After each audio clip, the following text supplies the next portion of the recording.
The first question America wants to know, are you clean right now? Look at me, duh. Drug tests don't lie. When was the last time you did drugs? Don't remember, don't care. Drug tests don't lie. The scoreboard doesn't lie. You say you've cured yourself of addiction. You don't need Alcoholics Anonymous. How have you done that? I closed my eyes and made it so with the power of my mind. I had to unload 22 years of fiction and just decided that I don't believe that anymore, and I know my own truth, and that's what I stand on right now. What kind of fiction? The fiction of AA. It's a silly book written by a broken-down fool who was a plagiarist. They think it's a one-size-fits-all, but it didn't fit me, and I just got tired of subscribing to something with a 5% success rate. As a retired gambler, I need better odds than that, you know. Did you turn to alcohol and other substances because you were bored? No, I did that because they work. Work to do what? Just change the way you see things, change the way you feel. And yeah, when you're a little bit bored with the redundancy of certain aspects of your life, I think that's why people do them. Did you feel out of control a month or two ago? Do you feel more in control now? Well, of course, yeah, but I don't know if I'd call it out of control. Just the choices I was making were not leading to the results that I wanted. So I woke up and said, dude, you're 45 with 5 kids. Let's do something different because this thing is boring. I got bored is what happened, yeah. You've been to rehab before. This time you did in-home rehab. First of all, what is that? And why did it work, you think, this time for you? Well, we couldn't really call it rehab because we didn't have a license to operate one, so it was a crisis management center that we labeled the Sober Valley Lodge. You labeled your house the Sober Valley Lodge? Well, yeah, that's what it became. So what happened? And we wouldn't allow AA to be a part of it. We wouldn't allow AA to contaminate Sober Valley Lodge, and as a result, its primary client achieved radical success. Said you're a violent person toward women. What do you say to that? They don't know me. And the same people talking about those incidents weren't there, so how much can they really discuss a situation they were not involved with? You know, at that point, it's all just judgment and opinion and just the gibberish of fools. You told me you want to rededicate yourself now to your kids, to being a dad. Sure. Are you embarrassed that your children will read about this one day? God, no. It's talking about an education. And they're like, this, and then that's the guy, and he's our dad, and we can get all the answers and the truth. Wow, winning. It's how you perceive it. Called into a lot of radio shows in the past couple of weeks, and we've all heard the tapes by now. Yes, pretty passionate stuff. Some would say angry, some would say spiraling. Passionate.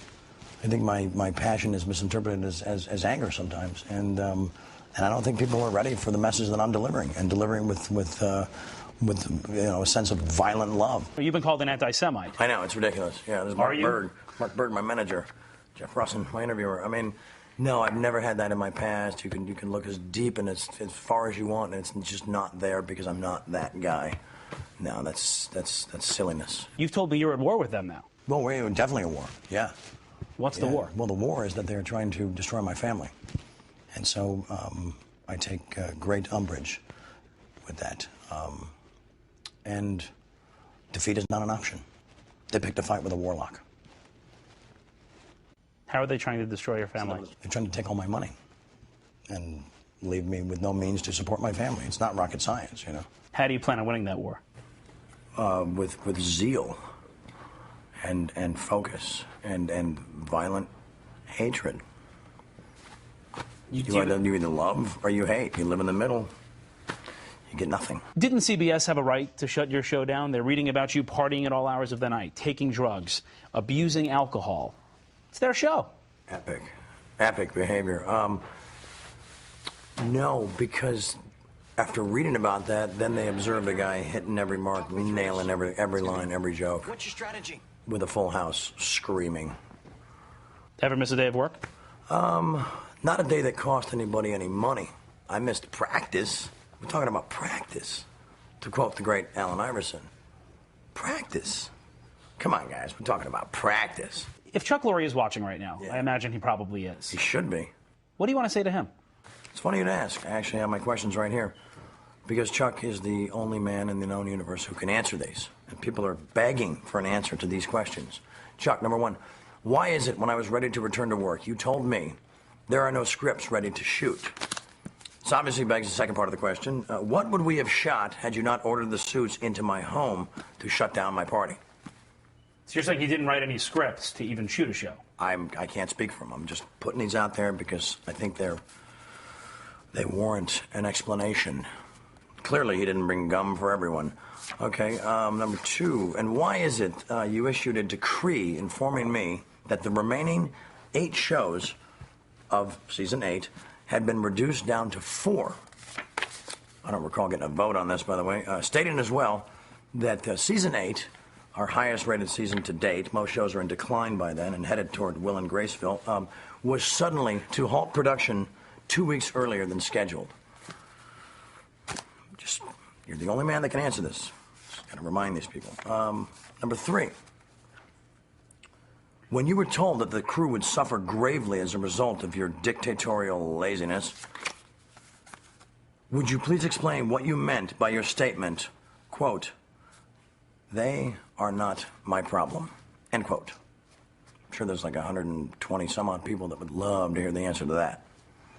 Right out of here, Chuck. So if this is, in fact, your handbook for living, I direct your attention to page 417. You know what's coming. And acceptance is the answer to all my problems today. When I am disturbed, it is because I find some person, place, thing, or situation, some fact of my life unacceptable to me. And I can find no serenity until I accept that person, place, thing, or situation as being exactly the way it is supposed to be at this moment. Accept me, Chuck. A lot of your fans have been worried about you, worried about your health. Worry all they want, but are you going to OD? Are you going to die? That's for amateurs. Come on, no, I'm fine. I've always had a plan, and I've always executed it perfectly. Sometimes I overshoot the mark, whatever. How do you avoid slipping back into that again? I don't know. I just won't do it. I mean, I will not believe that if I do something, then I have to follow a certain path because it was written, and it was written for normal people, people that aren't special, people that don't have tiger blood and, Adonis DNA. Strong people have relapsed. Strong people have started using again. How do you avoid that? Fools, trolls, weak, defeated. They allowed defeat to be an option. I will not. I'm not saying I'll never have a glass of champagne again or a glass of wine because those are things that you celebrate with.